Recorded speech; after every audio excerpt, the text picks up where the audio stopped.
What word would you use to describe the feeling you associate with each other? As anxiety, joy, confidence, inaccuracy, boredom, affection, irritation. Those all make us more or less attracted to one another. Outside the classroom, we all operate in the same way. Human relationships are infinitely complex because we ourselves are, but the basic dynamic is rather simple. Approach or avoid. We tell people to come closer, or we tell them to back off. People communicate the same thing to us. So much of what happens when we communicate our emotions. And it all depends on something deep inside us, perhaps hidden from our own view, our emotional state. Throughout this book, we will discuss all the ways we communicate our feelings about whomever we are dealing with at any given moment. The subtle, lightning fast facial expressions, body language, vocal inflections, touch, and everything else in our arsenal of signals. When you're expressing positive emotions authentically, contentment, compassion, joy, we do so in a way that shows in other people, whether it's your best friend or a supermarket worker. We can read our signals clearly and may respond in kind, but that depends on their emotional state. People feeling emotions such as shame or anxiety often wish to discourage social interactions, and those signals are also being communicated. Those people might benefit mostly from engagement with others, but too often it's unlikely to happen. It is a particularly serious problem in our schools, which often reprimand children when they express a negative emotion rather than see it as a cry for help. These are the kids who are neglected, ignored, or suspended for misbehavior when they should be given empathy, extra attention, and opportunities to build skills and meaningful relationships. Research shows that having just one caring adult can make the difference between whether a child will thrive or not. We all have multitudes of relationships with our children and parents and significant others, but also with the plumber, the driver, and the next lane, our softball teammates, our boss and colleague, and a woman who holds the door open for us at the mall. And all these connections operate on the same basic principle. Our mood at any given moment is expressed in the signals we send out. If we are feeling joyful and open and expansive, it will make us confident and accepting of others.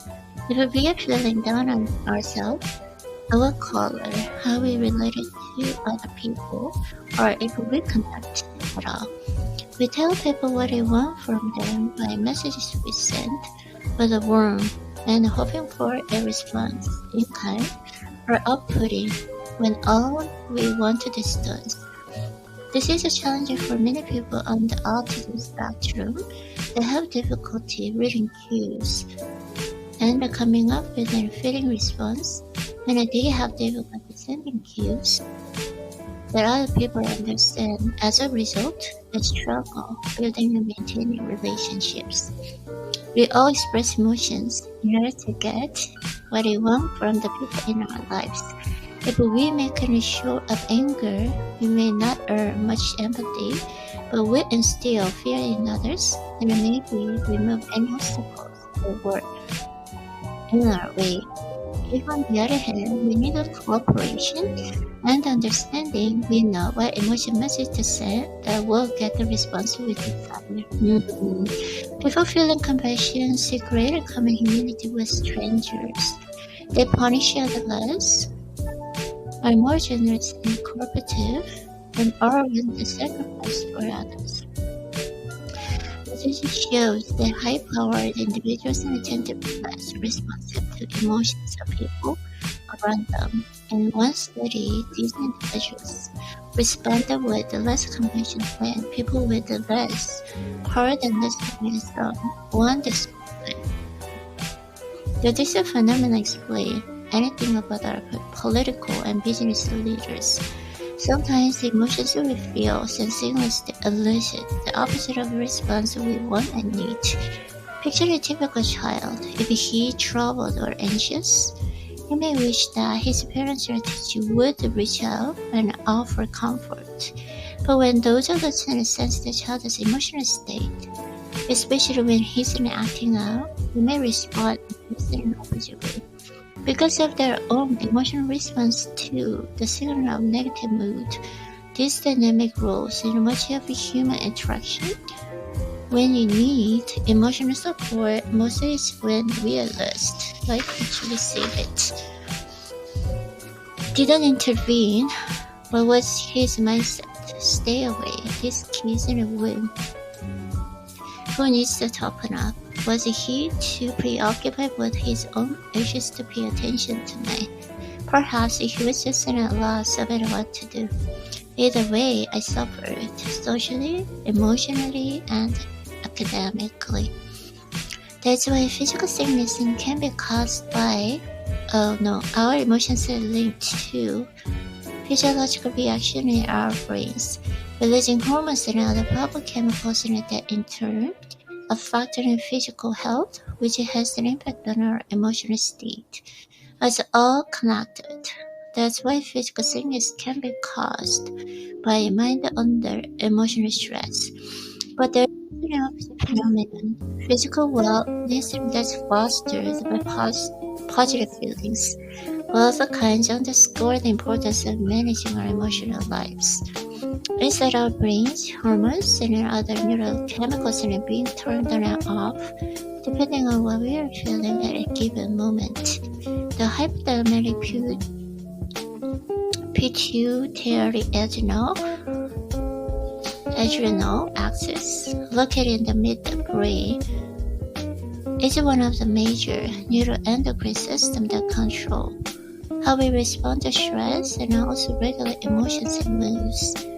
The HPA axis is where certain hormones such as adrenaline and cortisol originate. Researchers in studying the region of brain have found that early life exposure to mild, everyday stressors enhances our future ability to regulate emotions and confers lifelong resilience. But exposure to extreme or prolonged stress does just the opposite. It induces a hyperactivity in the HPA axis and a lifelong susceptibility to stress. The difference between good stress and bad stress mainly has to do with duration and intensity. For instance, having to prepare a compelling presentation of a client is a form of stress, but the good kind. It's caused by challenge of achieving a desired goal and lasts only a short time. The ending of the game and a major event such as wedding day affect us similarly. Stress-inducing but happy. These events prompt the momentary release of stress hormones, but in the end, short bursts of stress can boost immunity and raise the levels of cancer-fighting molecules, and the effects last for weeks after the stressful situation ends. Many of us spend hours, entire days under emotional duress until it becomes a chronic condition. Our brains are bathed in a constant flow of stress hormones for which evolution has definitely not prepared us. We don't suffer only emotionally in those instances. Our physical health is affected too. Stress lives in your fight or flight, the state in which our body turns off long-term building and repair projects. There is ample scientific evidence of the long-term harm caused by childhood emotional trauma such as bullying. Children may experience a compromised immunity to disease, digestive tract pain and upset, headaches, poor sleep, and ability to concentrate, and depression. These effects can persist into adulthood, creating physical and mental health problems long after bullying, as in the past. Feeling down, pessimism, apathy, depression is linked to low levels of serotonin and dopamine, the so-called feel-good neurotransmitters. Serotonin plays a role in pain perception, which may be why people experiencing negative emotions report more severe symptoms of illness, and nearly half of patients with depression also suffer aches and pains.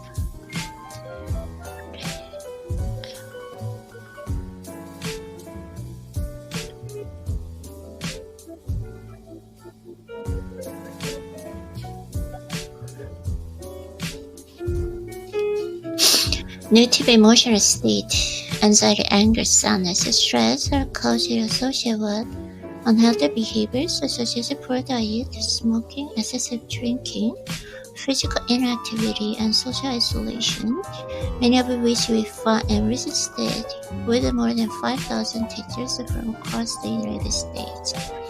Those are the same lifestyle factors that contribute to our most feared widespread illness: heart disease, cancer, type 2 diabetes, addiction, dementia. These conditions in turn have a devastating impact on our emotional lives, and the feedback loop turns into a downward spiral for our health, mental and physical. Ultimately, the internal feelings of hopelessness and the despair that we will ever manage to improve our moods or our health. Interestingly, we found that positive workplace climate acted as buffer for the deleterious effects on negative emotional health outcomes and for teachers. There is a great deal of medical research linking hostility and anger to heart disease. Men reporting the highest levels of anger are over 2.5 times more likely to suffer traumatic events such as a heart attack than other men. Negative emotions have been associated with hypertension, increased heart rate, constriction of peripheral blood vessels, unhealthy blood lipids, and a decreased immune system function. Not only does an angry outburst cause a spike in blood pressure, but every time we recall what made us so bad, our blood pressure rises again. According to one study, a 30-minute argument with your significant other can slow your body's ability to heal by a lot a day. And if you argue regularly, the delay is doubled. Even subtle forms of anger such as impatience, irritability, and avoidance may damage health. You can see the influence of our emotions on our physical health in less ways too. The stress associated with knowing you have to deliver a speech can double in the severity of allergy symptoms and for 2 days. Feeling sad makes any symptoms of illness seem more severe and causes greater discomfort. In one study, people who scored low positive emotions were 3 times as likely to become sick after exposure to a virus than those who scored higher. When the latter group did get sick, their symptoms were less severe. But our emotions can also prompt the release of beneficial neurochemicals and hormones. Crying is soothing because it carries the stress hormones out of our bodies. Feelings of gratitude increase oxygen levels in our tissues, speed healing, and boost the immune system. Being in love was found to raise the level of nervous growth factor, a hormone-like substance that restores the nervous system and improves memory. It found to last for about a year. According to researchers, in one study, love caused by watching a comedy film increased the flow of beta endorphins, which enhance our mood.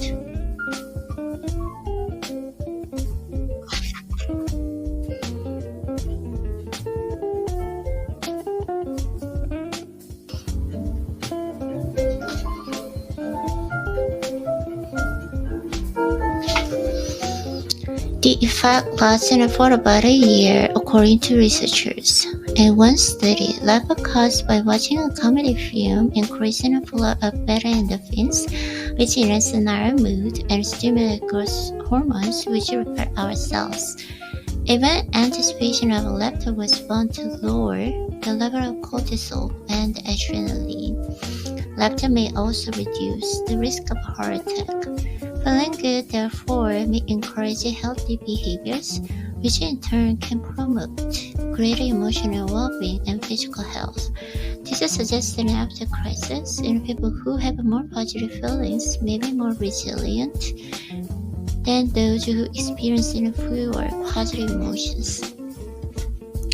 There is the obvious answer. Artistic work such as painting, music, literature, and professional demand and reward creativity, such as architecture, science, design, and engineering, among others. Daily, each of us has many chances to act in new and thoughtful ways, and what makes life an adventure. But there can be something scary about creativity too. It represents a break within a status quo and a step into the unknown. Creative decisions, even in the smallest matters in our way of seeing, we think we have a better idea, and then comes the feedback from others, but even from ourselves. What if our new way doesn't work out so well? What if you made things worse and listened to somebody's side, though maybe not yours? What makes you think you're so creative anyway? You can see that our creative impulses and our emotions are closely intertwined. That many of us believe that personality and intelligence alone drive our ability to be creative, or the creativities on or nothing gift, rather a set of skills that can be improved with the practice. Through some personality traits such as openness to experience and reliably related to it, but traits alone doesn't account for everything, and the research confirms that creativity is only modestly associated with IQ, meaning you don't have to be genius to be creative.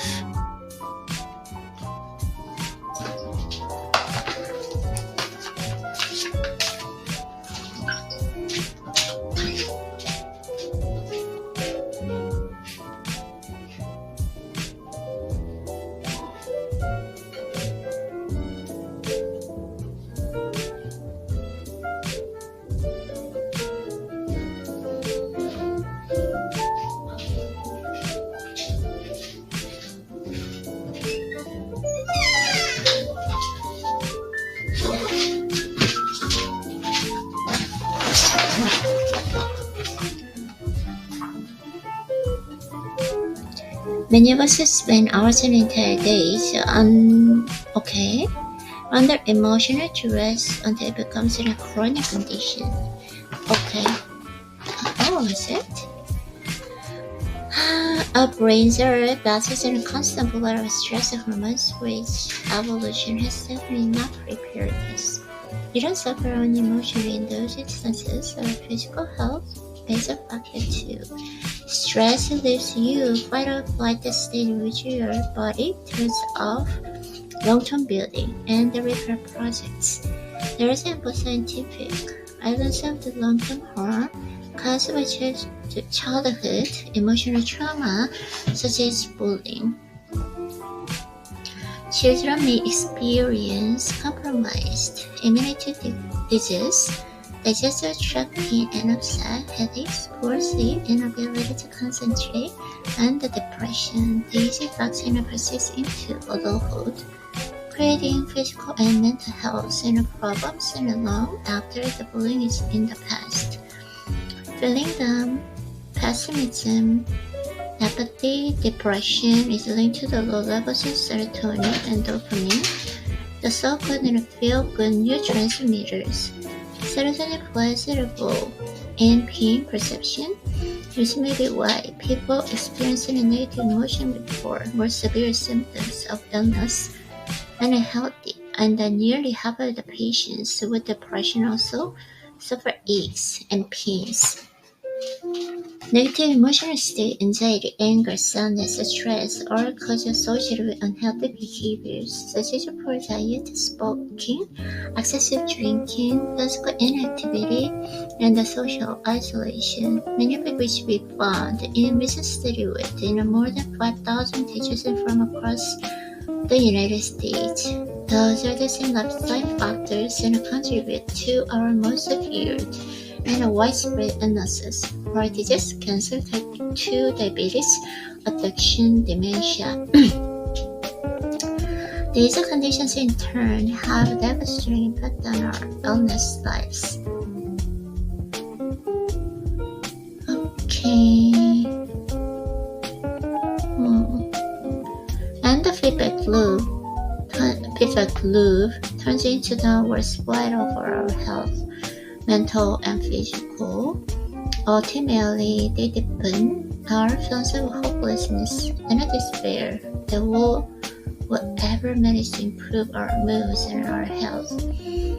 Interestingly, we found that a positive workplace and a climate acted as a buffer for the deleterious effects and negative emotions on health outcomes for teachers.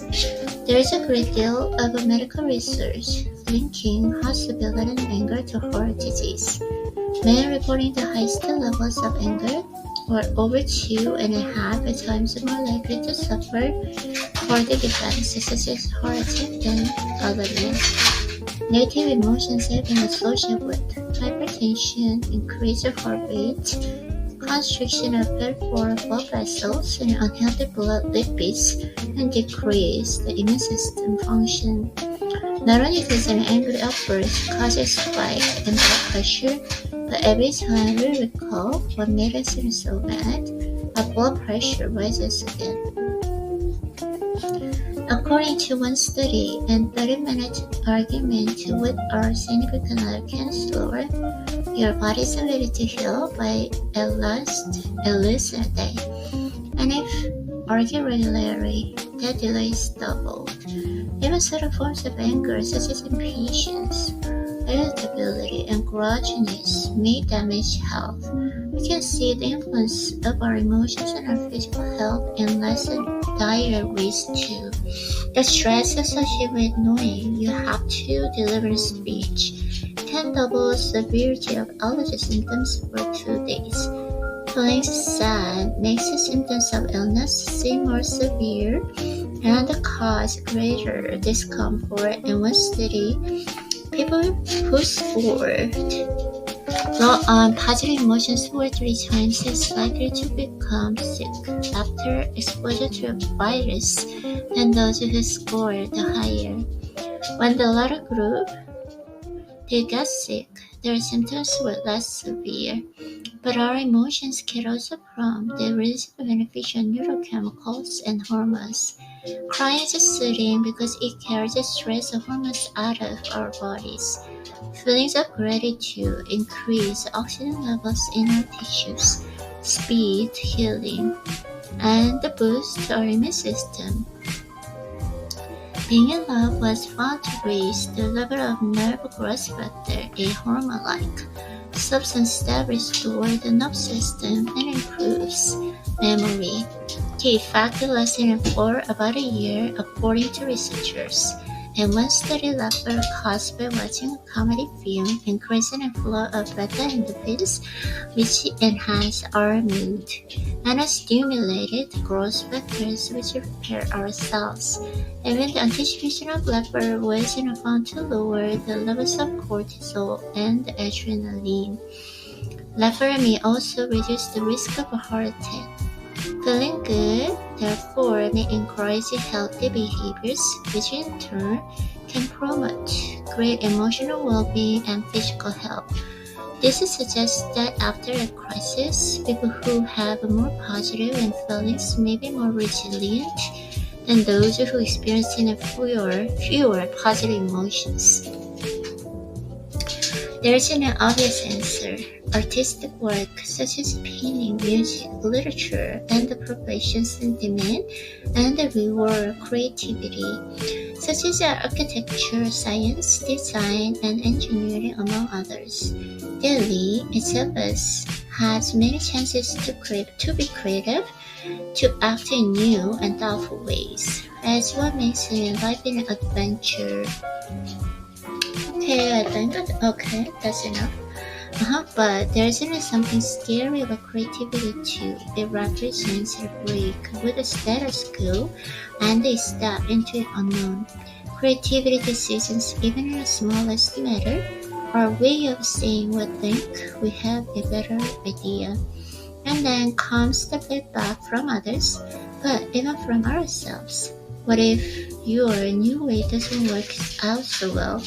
What if you've made things worse? A lesson in somebody's eyes, and though maybe not yours. What makes you think you're so creative anyway? You can see that our creative impulses and our emotions are closer intertwined than many of us believe that personality intelligence, along with our ability to be creative, personality and intelligence are the creativity's all or nothing gift, rather than a set of skills that can be improved with the patience. True, some personality traits such as openness to experience are reliably related to it, but traits alone don't account for everything, and research confirms that creativity is only modestly associated with IQ, meaning you don't have to be genius to be creative. 오케이, 여기까지 하는 게 된 것 같아요. 좋았어요, 알리님.